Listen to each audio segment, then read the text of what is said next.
Tears of the Kingdom sold 10 million copies in just its first 3 days alone. At a $70 price tag, a tag that everybody thought was just a little too much for a Nintendo game. But it turns out, yet again, Nintendo knows what they're doing, and people are willing to pay $70 for a good game. When we look at games like Legend of Zelda, Tears of the Kingdom, and it sells 10 million copies in literally the first 3 days, this is now the best-selling Zelda game ever. What makes it different from other $70 titles? Because in this gaming space, although everything seems to have the same kind of price tag, if it's a AAA game, it's usually around the $60, $70 range. And if it's like a AA game or an indie game or anything under that, it's usually around the 30 to under range. So is $70 games just the future now? I mean, Nintendo kind of just proved that they can up the price and people are still going to pay it. But I'd like to point out a simple fact for all the devs and all the studios out there looking at the success of Tears of the Kingdom, and they're like, oh man, Nintendo charged $70 for it, why can't we? And I'm gonna tell you exactly why. Because Nintendo makes damn good games. I've not seen one person online talk about Tears of the Kingdom in a bad light. I have not seen very much negativity about it, and I've not seen one person say, yeah, this game is not worth $70. Unlike a couple weeks ago when we were looking at Redfall, and that game is not worth $70. It is very clear it is not worth $70. So when we're looking at the future of gaming, specifically Nintendo, will they continue to release $70 games in the future? Even though they've already stated and said that that's not going to be their model going forward. Now, I think this has two sides to it. On our first party big AAA games, they will be $70. Now, not all of them. Your Mario parties, your Mario sports games, your Hyrule Warriors, the offsets, the side, the one-offs. I don't know what you would really call these games. They are still in the world of the franchises we love, but they're not the main line series of the game.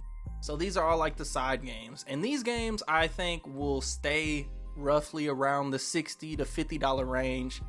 We all know Nintendo games do not go on sale. So, I mean, these games are probably going to stay at $60. Now, when we're looking at the next Super Mario Odyssey, or the next big Metroid Prime 4 that we're still waiting on, these games are going to be $70. And I think that's pretty much a given at this point, because you don't just sell 10 million copies in the first 3 days of your very first $70 launch title, and that's the response you get, and then you turn around and say, well, you know what, we're not gonna do that no more. You just don't. That's bad business. So expect $70 to be pretty much the norm in Nintendo's wheelhouse from this point on. If it's a big party game, if it's a big Mario game, if it's a big Zelda game, a big Metroid game, these titles will probably be $70 in the future.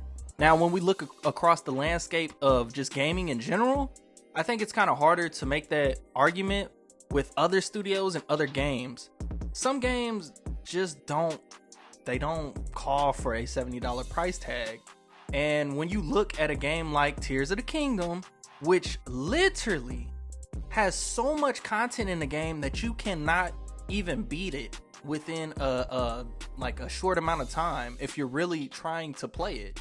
I think if you 100% the game, it's like 90 hours or something. That's worth $70. We literally just talked about in my last video. If you haven't seen it, go check it out. Live service games pretty much coming to an end. And although, again, I said it in that video, I don't think live service games are ending.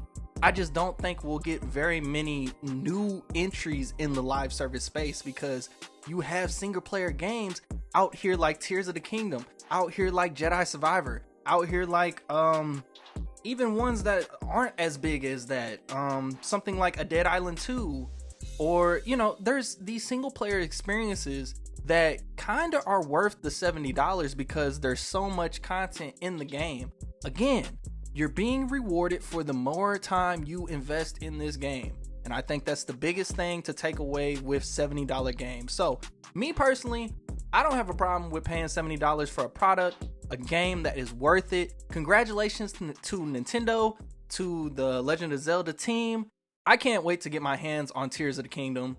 I'm kind of trying to wait until some of the hype dies down because I just want to be able to play it and not take in all the stuff from social media. So I've been ignoring that, but I'm gonna get around to it whenever I do, and I know it's gonna be a blast, and I'm not gonna feel bad about paying the $70 even 2 to 3, maybe even 5 to 6 months after its release, because it's still going to be $70. I won't mind paying that. I know that the game has value, and that's all that matters now to gamers. Does your game have value? If it does, gamers do not have a problem paying a $70 price tag. You heard me right. Gamers don't have a problem paying $70 for a good game. But when it's a shit game that doesn't have a lot of content in it, and it doesn't reward you for coming back day after day after day, that's when I have a problem. So anyways, let me know what you guys think down below in the comment section. What do you guys think about $70 games? What do you think about Tears of the Kingdom literally selling 10 million copies in 3 days? That is insane, man. It's insane. It is insane that the Switch is still able to sell a game to people on that kind of scale. It's just mind-blowing to me. PlayStation and Xbox could never, bro. So anyways, let me know down in the comment section below, what do you guys think? Are you willing to pay $70 for a game if it is feature complete, if it's actually worth it, if it actually has enough content in it to bring you back? Or do you feel like we need to step away from the $70 model, and all these games that are coming out at $70 are just another reason why we need to go back to $60? It may not sound like that big of a deal, but $10 for some people is a lot, man. So when we're looking at games, $10 really does matter.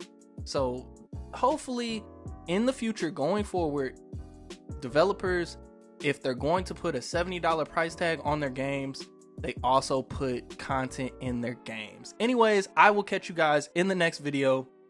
Peace out.